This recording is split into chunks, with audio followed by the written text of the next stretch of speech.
sesaat lagi Anda akan menyaksikan Semarak Ramadan 1444 Hijriah Matahati TV yang dipersembahkan oleh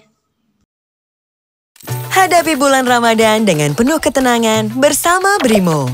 Beli takjil pakai kris, transaksi jadi lebih praktis. Tunaikan kewajiban dengan mudah, bayar zakat, dan transfer THR bebas kendala.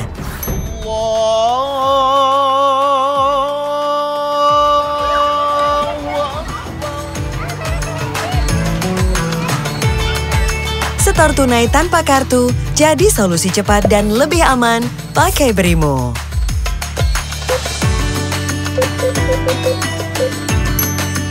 Streaming kajian bebas hambatan, top up paket data di Brimo. Dua jenis yang bisa mempengaruhi pahala puasa kita. Buat silaturahmi lebih lancar, bayar tiket KAI di Brimo gampang. Bersama Brimo, jalani Ramadan dengan tenang untuk menuju kemenangan. Brimo, beri tenang, biar menang. Semua pakai Brimo. Langkah besar kami dimulai di tahun 1998. Berinovasi menghadirkan ekosistem digital untuk memberikan pelayanan terbaik. Kami pun hadir di berbagai segmen perbankan, selalu berkontribusi positif terhadap perekonomian Indonesia. Sebagai undisputed market leader, kami menerima berbagai penghargaan terpercaya. Hingga akhirnya, langkah kami terus tumbuh, membawa perubahan besar bersama Indonesia. Alhamdulillah, wassalatu wassalamu ala rasulillah wa ala alihi wasallam. Assalamualaikum warahmatullahi wabarakatuh. Pemirsa Matahati TV yang dirahmati Allah SWT. Alhamdulillah, ini kesempatan besar Al-Bagir bisa hadir di sini, bisa bertemu sama pemirsa sekalian. Kehormatan bisa datang, Masya Allah, Kiai Haji Faiz Syukron Ma'mun bersama kita. Assalamualaikum. Waalaikumsalam, Habib Isa. Sehat, alhamdulillah. Senang didatangi nih. Kita berada di Makan Bawah Pohon. Makan bawah pohon. Dan saya selalu senang kalau ketemu dengan Habib Isa. Itu bawaannya itu ceria, bahagia, dan selalu merasakan bahwa rahmat Allah itu selalu datang untuk kita semua, Habib. Saya bingung nyebutnya apa sih. Bulan Ramadan. Bulan Ramadan. Sehat ya. Alhamdulillah baik, Habib. Lama sekali itu. Lama, iya. Dari sebelum acara Satu Abad NU. Satu Abad NU, betul. Baru ketemu sekarang dengan Habib Isa. Alhamdulillah. Semoga dalam lindungan. Amin. Ini kita di bulan Ramadan ini kita mau membahas tentang Lailatul Qadar. Lailatul Qadar. Kayaknya ini salah satu mutiara di bulan Ramadan yang banyak sekali, bukan banyak sekali, semua orang mengincar. Betul. Tapi kadang-kadang banyak orang karena mengincar malam Lailatul Qadar saja lalai di 20 hari di 20 hari. Nah, ini apakah kita 20 hari pertama akan berpengaruh sama kita bakal dapat malam Lailatul Qadar apa enggak? Bisa berpengaruh dan bisa tidak berpengaruh. Karena dulu ada kunci gini, Habib Isa ya. Lailatul Qadar itu bagian dari rahmat Allah. Allah itu menjadikan malam itu kan khairun min alfi syahrin. Kata-kata khairun min alfi syahrin itu kan memberikan gambaran minimal loh itu. Balasannya sama dengan beribadah 1000 bulan. Berarti lebih dari itu sangat memungkinkan. Dan itu menunjukkan rahmat Allah. Allah itu kan ketika memberikan sesuatu yang dalam bahasa manusia mahal, itu memang disembunyikan, Habib. Misalnya, dari sekian banyak amal kita, itu Allah sembunyikan kan? Mana yang diterima dan mana yang tidak diterima. Allah itu menyembunyikan. Kenapa disembunyikan? Ya, karena itu bagian dari rahmat Allah. Allah menyembunyikan misalnya waliyun min awliyaillah. Kita tidak pernah tahu, Habib. Siapa sebetulnya yang wali? Kalau wali murid kita tahu, wali kota juga kita paham. Tapi kita, itu kan nggak pernah kita ketahui. Nah, itu bagian dari rahmat Allah, yang sesuatu yang mahal itu Allah sembunyikan memang, supaya hati kita itu akan senantiasa konsentrasi menghadapi itu. Nah, karena ini bagian dari rahmat. Dulu guru saya itu bilang bahwa rahmat Allah itu tidak dibagi dengan logika manusia. Artinya apa?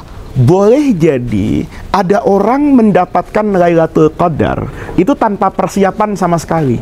Betul-betul dapat taufik dan hidayah dari Allah pada malam itu. Pada malam hari itu. Bisa jadi dia mungkin selama ini tidak pernah memperhatikan itu. Tiba-tiba satu malam selesai Isya atau jam 10 malam, dia merasa malam ini rasanya berbeda buat dia. Ada panggilan rohani, ada ketenangan yang mendorong dia mendapatkan taufik dari Allah. Kemudian dia hidupkan, tidak mustahil dia dapat. Sekalipun banyak ulama mengatakan bahwa itu perlu persiapan dari awal. Dan itu juga memiliki pembenaran dalam agama. Misalnya gini Habib, kita baca yang ringan-ringan saja dalam hadis. Orang yang membaca kulhu 3 kali, itu dalam hadis itu faka'an nama khatamal Quran kan? Dia mendapatkan fadilah menghatamkan Al-Quran dengan membaca kulhu 3 kali. Kulhu 3 kali itu nggak sampai 1 menit loh. Pertanyaannya, saya sendiri dari tadi pagi sampai sekarang mungkin belum baca kulhu 3 kali. Padahal tahu kalau membaca qul huwallahu ahad 3 kali itu memiliki keistimewaan yang luar biasa. Karena khatam Al-Quran. Tapi belum tentu kan 1 menit dalam hidup kita sehari belum tentu kita bisa itu. Nah, tapi ada orang soleh yang lain itu yang bisa membiasakan seperti itu. Ya, kalau kita lihat misalnya ada banyak sahabat Nabi itu hidupnya itu tidak seperti yang dibayangkan oleh banyak orang. Hidupnya itu biasa aja Habib. Sholat malamnya ya standar, menjelang subuh bangunnya. Tetapi dia punya amalan yang konsisten misalnya. Setiap terbangun dari tidur, kan kita kadang tidur pulas terbangun sebentar. Itu kemudian dia zikir. Subhanallah walhamdulillah wala ilaha illallah wallahu akbar. Dalam hitungan 3, 5, kemudian tidur lagi. Tapi dia bisa membaca itu secara konsisten. Dan itu kan buat kita sesuatu yang sulit kan. Betul. Kalau kita menghatamkan Quran di Ramadan ini mungkin bisa. Mungkin karena waktu kemarin pandemi, ya takut, takorrub kepada Allah. Mungkin ada keluarga yang sakit, dia bisa kayak gitu. Tapi untuk bisa membaca Subhanallah wa bihamdihi Subhanallahil azim sekali saja di antara Isya dengan subuh saat kita tidur, itu hanya orang yang kuat yang bisa itu. Nah, disitulah kemudian kata ulama, tidak semua orang yang tahu malam ganjil itu Lailatul Qadar, dia bisa beribadah di malam itu. Karena dia tidak melakukan pembiasaan. Itu memperoleh kebenarannya, tetapi karena Lailatul Qadar itu bagian dari rahmat Allah, maka tidak perlu kita kemudian memvonis dan menghakimi serta menghukumi orang yang hanya mencari malam-malam ganjil itu, Habib. Oke. Kalau ada orang hanya mencari malam-malam ganjil, iya, berarti kan beda. Iya. Muhammadiyah sama NU. Atau misalnya ganjil untuk sekarang sama Habib, karena awal puasanya sama. Betul. Yang mungkin berbeda ini lebarannya. Betul. Ya. Jadi kalau sekarang itu lebarannya teman Muhammadiyah itu mungkin 29, teman NU dengan yang menggunakan metode ru'yat itu akan 30 gitu loh. Iya, jadi yang kasihan tuh kalau ada candaan anak-anak Habib. Betul. Ada anak bilang sama bapaknya, "Pak, kalau saya bisa puasa 30 hari, nanti saya dibeliin handphone ya." Bapaknya mengiyakan. Karena dia tahu bahwa Ramadan kali ini Muhammadiyah 29.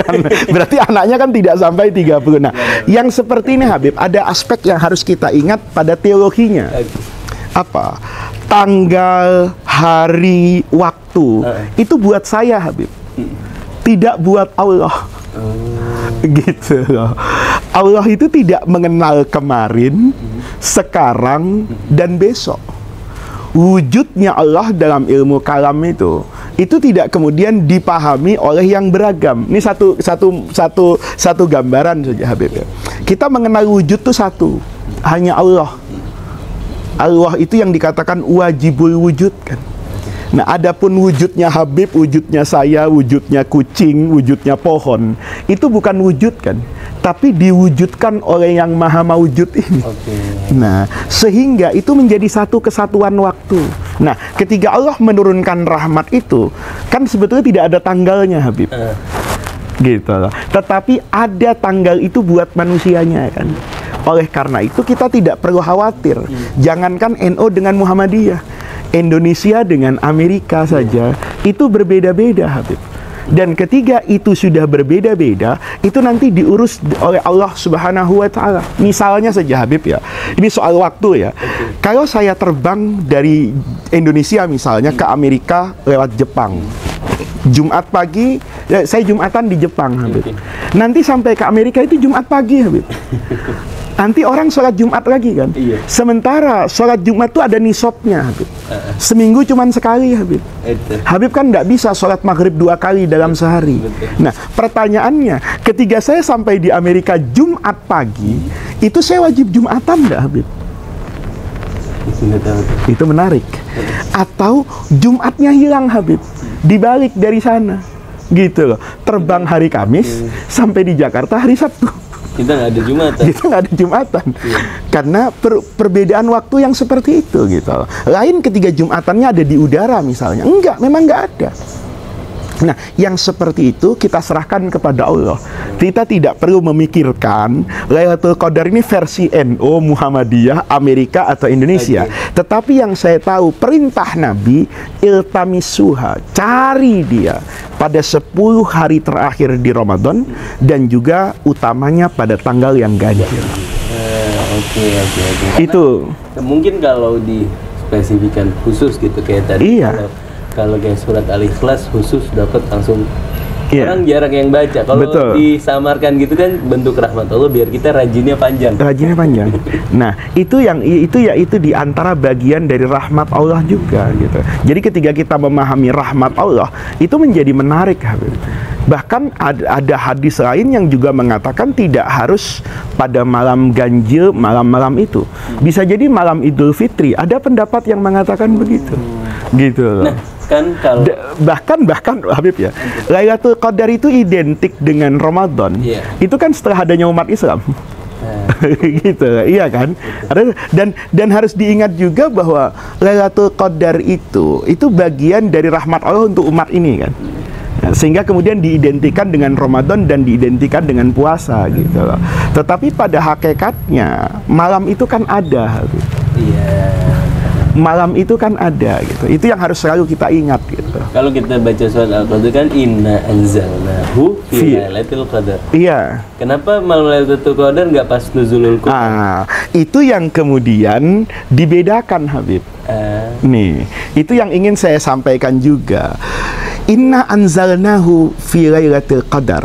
Di ayat yang lain fi lailatin mubarakatin, ya kan? Nah, di sini ulama kemudian menafsirkan beda-beda Habib. Ini adalah turunnya Al-Qur'an sekaligus. Dari Lauhil Mahfud ke Baitul Izzah. Itu terjadi pada Yaumal Furqan kan? Yaumal Taqal Jam'an diartikan 17 Ramadan. Nah, ketika terjadi Baitul Izzah itu turun ke Baitul Izzah itu kan syariat puasa nggak ada Habib. Yang harus kita ingat sebagai manusia. Ya, adapun dalam ilmunya Allah udah tahu ada puasa Ramadan. Nah, oleh karena itu ada ulama mengatakan khusus pada kejadian turunnya itu kan belum ada syariat puasa itu. Maka Lailatul Qadar itu dipaskan pada 17 Ramadan. Untuk kemudian setelah itu, setelah ada kewajiban puasa dikatakan itu pada 10 hari terakhir di bulan Ramadan. Jadi paham. Masya Allah. Tapi oke lah, kita bicara tentang konsep atau pembagian waktu malam Lailatul Qadar. Ini gimana kita cara dapetin ya? Apakah ada, kalau kita bicara ini kan bicara sesuatu anugerah yang dari Allah, tentu harusnya ada sebab yang kita lakukan. Ada. Kita nggak bisa kayak nunggu. Hidayah kapan datangnya? Kita harus usahanya itu apa? Usahanya ya usaha batiniah kita sendiri, usaha keinginan untuk itu. Tetapi kemudian ada orang kemudian usaha ini diidentifikasi dengan tanda-tanda lahiriah. Kan misalnya malam itu demikian tenang, anginnya, cuacanya, besok pagi mataharinya dan sebagainya. Tapi buat saya itu tetap relatif nisbi Habib. Betul. Gitu loh. Itu subjektivitas. Ya subjektif. Saya akan merasa tenang, Habib boleh jadi merasa tidak tenang kan. Nah, itu yang mengajarkan kepada kita bahwa Lailatul Qadar itu memang rahmat Allah gitu loh. Tidak perlu kita disibukkan dengan malam ini atau bukan. Sama dengan konsep besar lain kayak kematian kan. Sahabat tuh kan bertanya sama Rasulullah, Nabi, kapan datangnya hari kiamat? Kata Nabi, nggak ada urusan, kiamat tuh pasti datang. Tapi permasalahannya kalau kiamat itu datang, apa yang kamu persiapkan untuk itu? Kita tidak perlu tanya kapan kematian itu akan datang. Kalau mati itu datang, apa yang akan kita persiapkan? Sama dengan orang bertanya kepada saya, bahwa ketika nanti malaikat meniupkan sangsakala, trompet itu, fasoiqoman fis samawati wal ardi, itu semua orang akan menjadi kaget, terkejut. Itu mereka bertanya, memang trompetnya kayak apa? Keterkejutannya seperti apa? Kelihatan, terdengar oleh semua orang bagaimana? Lah, ini kan menyibukkan kita dari sesuatu yang kita tidak perlu sibukkan. Kita nggak perlu tanya nanti malaikat itu tampilnya kayak apa, trompetnya bagaimana. Pertanyaannya, kita ke surga apa ke neraka ketika hari itu terjadi. Nah, oleh karena itu, usaha yang harus kita tanam di dalam hati kita itu adalah rasa syukur kepada Allah yang pertama. Ya Allah, saya syukur betul menjadi umat Islam. Dosa saya yang banyak itu bisa dihapus dengan mudah dan murah asal saya mendapatkan Lailatul Qadar. Allah seolah mengatakan, kamu yang tidak bisa beribadah dengan baik di malam ganjil, itu adalah hambaku yang kebangetan loh. Kamu saya kasih malam itu 365 malam loh. Masa saya minta relatif malam 21, malam 23, 25, 27, 29, ini 5. Kemudian kata ulama, genapkan dengan malam Idul Fitri dengan ibadah yang sempurna. Itu kan cuma minta 6, masa nggak bisa? Nah, yang perlu kita persiapkan itu, kita memantaskan dirilah di hadapan Allah. Pantas nggak sih kita kayak begini ini? Nah, kita ini jadi hamba, lemahnya kan kayak seperti itu, Habib. Misalnya gini, orang bertanya, kenapa saya berdoa kok tidak dijawab sama Allah? Ya sama toh, ketika Anda berdosa kan tidak langsung diazab sama Allah. Allah yang kemudian menunda azab itu, Allah juga yang menunda doamu. Kenapa ketika doa kita ditunda kita protes, tapi kita menikmati loh ketika azab kita ditunda oleh Allah. Nah, cara hidup yang seperti ini sebetulnya yang menjauhkan kita dari Lailatul Qadar kan, Habib. Seandainya cara pandang kita, subhanallah, alangkah rahimnya Allah, alangkah rahmannya Allah. Ini cuma minta 1 malam aja, dan itu kan tidak utuh, Habib. Itu buat kita persiapan mematutkan diri di hadapan Allah. Kalau saya bertemu dengan Allah nanti, itu saya mau bawa apa? Muka saya mau saya taruh di mana? Itu kan manusiawi banget kan. Ketika 365 nggak bisa nih 1 malam kita buat dari agenda jauh-jauh hari, ya saya tidak menerima apapun di malam itu, saya ingin bertakarub dan bermunajat kepada Allah. Itu sebenarnya kunci utama dapat Lailatul Qadar. Jadi pertama syukur ya. Dan syukur. Kita praktekkan syukur kita dengan perbuatan. Perbuatan. Artinya pada malam itu khusus buat Allah SWT. Buat Allah. Saya ingat waktu saya di Tarim, waktu itu di sana itu setiap malam setiap malam mereka punya kebiasaan namanya Ihyaul Lail. Iya. Termasuk pada malam Idul Fitri. Iya. Ihyaul Lail mereka baca Al-Quran sampai subuh. Iya. Gantian namanya hizib. Hizib, betul. Sehalaman salam 1 hizib. Diputar. 1 ain kalau bahasa. Iya. Dan itu indah betul. Iya. Dan yang paling penting, Habib ya, mencari Lailatul Qadar itu kan tidak harus di masjid. Lailatul Qadar itu kan tidak dibatasi, Habib. Itu lahir 1 malam yang menyelimuti dunia. Bisa jadi Lailatul Qadar itu ada di rumah saya. Di rumah saya bagaimana? Saya punya asisten rumah tangga. Saya punya supir misalnya. Kebetulan saya tahu betul asisten rumah tangga saya, supir saya itu orang yang suka baca Quran misalnya, yang suka beribadah misalnya. Saya besok misalnya belum cuti nih, masih kerja. Saya bilang sama supir saya, kamu semalam baca aja Quran. Besok pagi nggak usah kamu masuk kantor, nggak usah masuk rumah, dan nggak saya potong gajimu. Saya besok naik taksi saja. Saya niat juga, saya besok naik taksi itu bukan karena saya nggak punya mobil. Saya mau sedekah sama supir taksi menjelang Lebaran. Kan senang dia saya naiki. Nah, amalan kayak begini, Habib, itu juga bisa mendapatkan Lailatul Qadar. Kan kita belajar dari ayat Al-Quran misalnya, wa ma adraka mal aqabah. Kamu tahu nggak sih, beragama yang paling sulit itu apa sih, Habib? Bukan baca Quran ternyata. Fakku raqabah, membebaskan orang dari belenggu.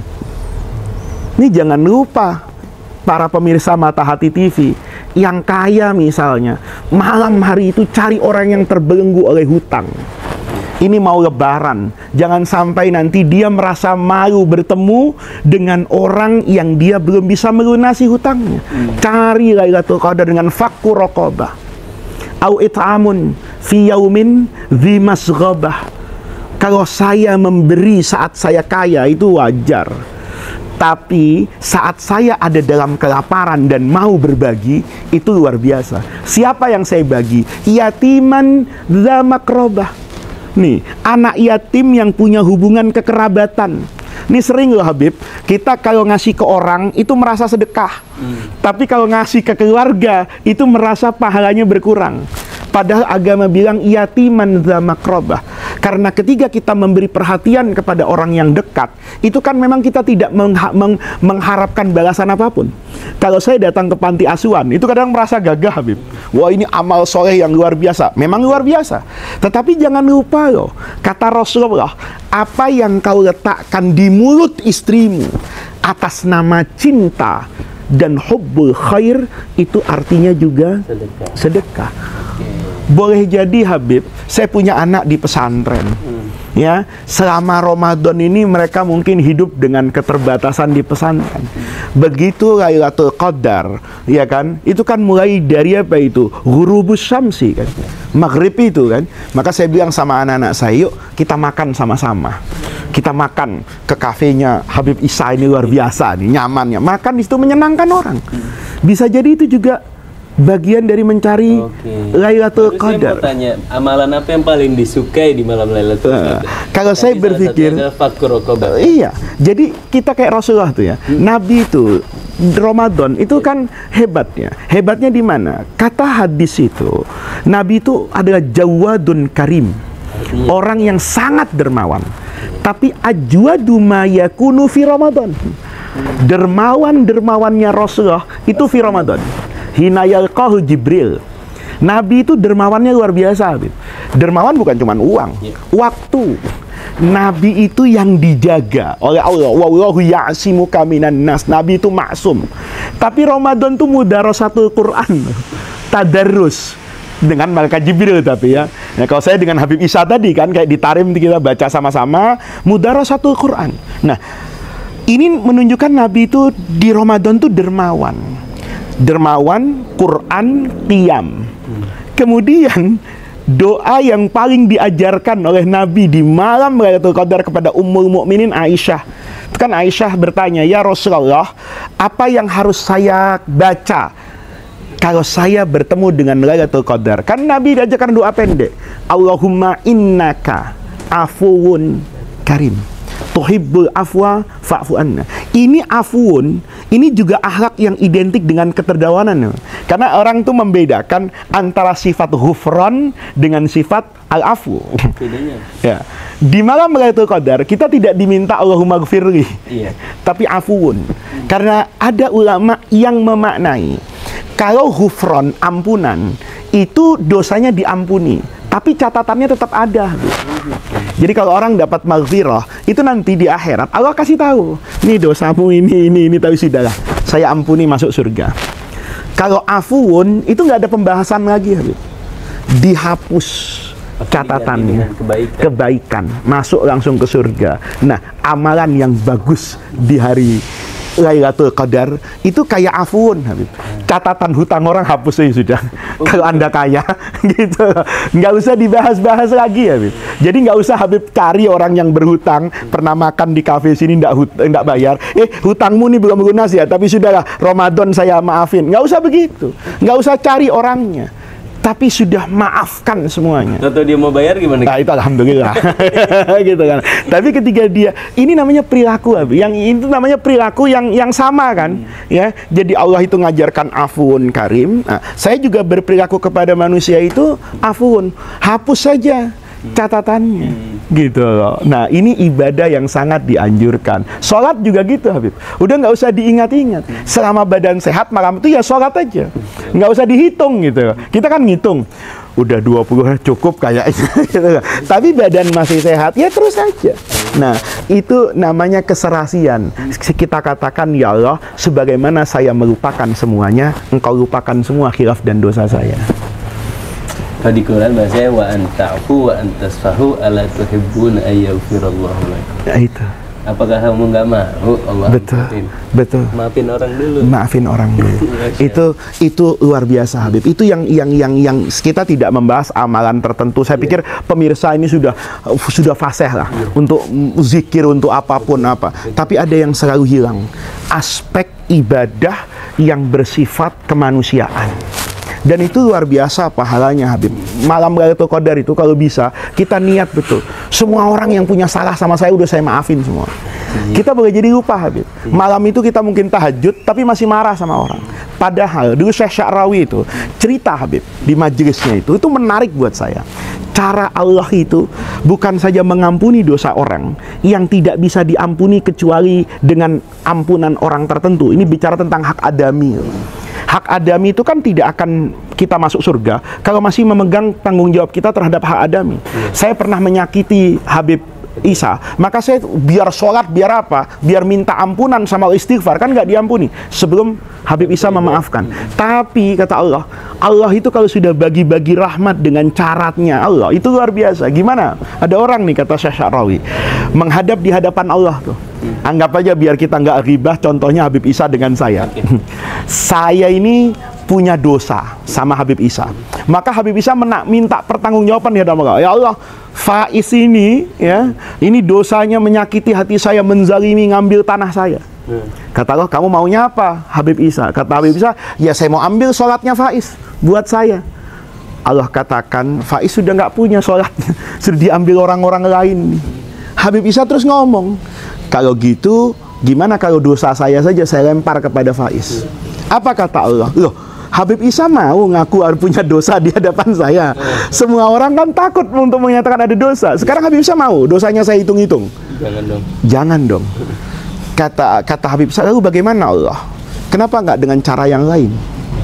Apa itu ya Allah, kata Syekh Sya'rawi dalam ceritanya. Coba lihat ke sebelah kananmu, Habib Isa. Habib Isa ngeliat istana yang luar biasa.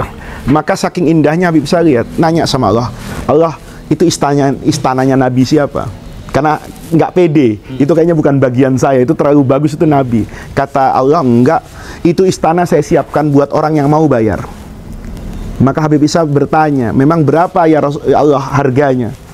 Harganya itu, kata Allah, kamu maafkan saudaramu Faiz itu, kamu ajak dia masuk ke dalam surga, istana itu buat kamu. Allah. Coba lihat, itu dahsyatnya memaafkan orang. Sayanya bisa masuk surga karena dimaafkan oleh Habib. Apalagi dan Habibnya akan mendapatkan makom mahmuda itu di surga. Maka jangan lupa malam Lailatul Qadar itu muamalah dengan manusia itu juga diperhatikan. Apalagi maafin orang lain di malam Lailatul Qadar ya. Itu Habib. Mas, sebelum malam Lailatul Qadar saya mau minjem duit sama Gus Faid.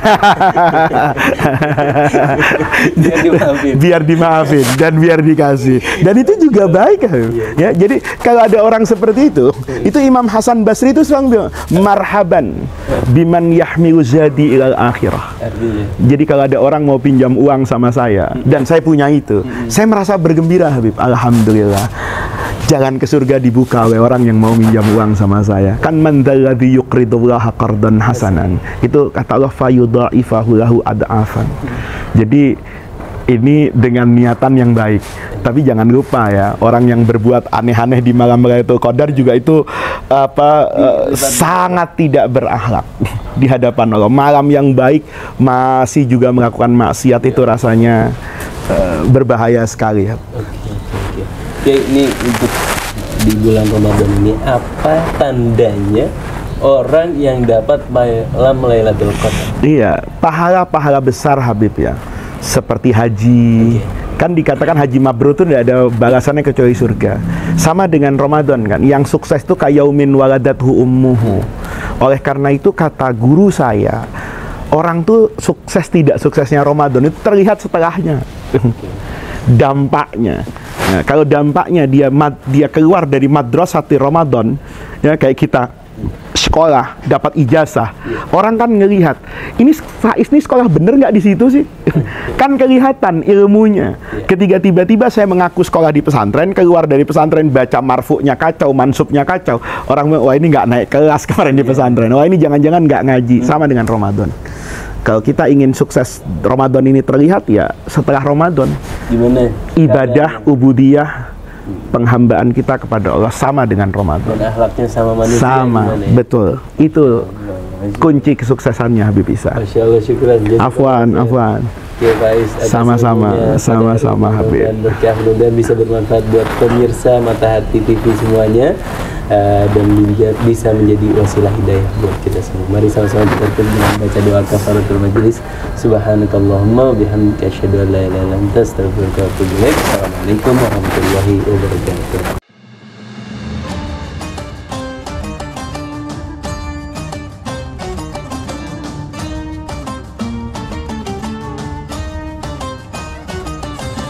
Terima kasih Anda telah menyaksikan Semarak Ramadan 1444 Hijriah Mata Hati TV yang dipersembahkan oleh Langkah besar kami dimulai di tahun 1998. Berinovasi menghadirkan ekosistem digital untuk memberikan pelayanan terbaik. Kami pun hadir di berbagai segmen perbankan, selalu berkontribusi positif terhadap perekonomian Indonesia. Sebagai undisputed market leader, kami menerima berbagai penghargaan terpercaya. Hingga akhirnya, langkah kami terus tumbuh, membawa perubahan besar bersama Indonesia. Hadapi bulan Ramadan dengan penuh ketenangan bersama Brimo. Beli takjil pakai kris, transaksi jadi lebih praktis. Tunaikan kewajiban dengan mudah, bayar zakat, dan transfer THR bebas kendala.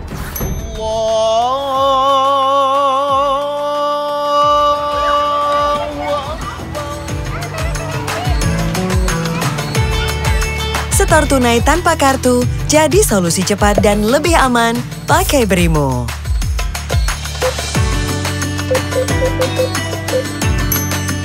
Streaming kajian bebas hambatan, top up paket data di Brimo. Dua jenis yang bisa mempengaruhi pahala puasa kita. Buat silaturahmi lebih lancar, bayar tiket KAI di Brimo gampang. Bersama Brimo, jalani Ramadan dengan tenang untuk menuju kemenangan. Brimo, beri tenang, biar menang. Semua pakai Brimo.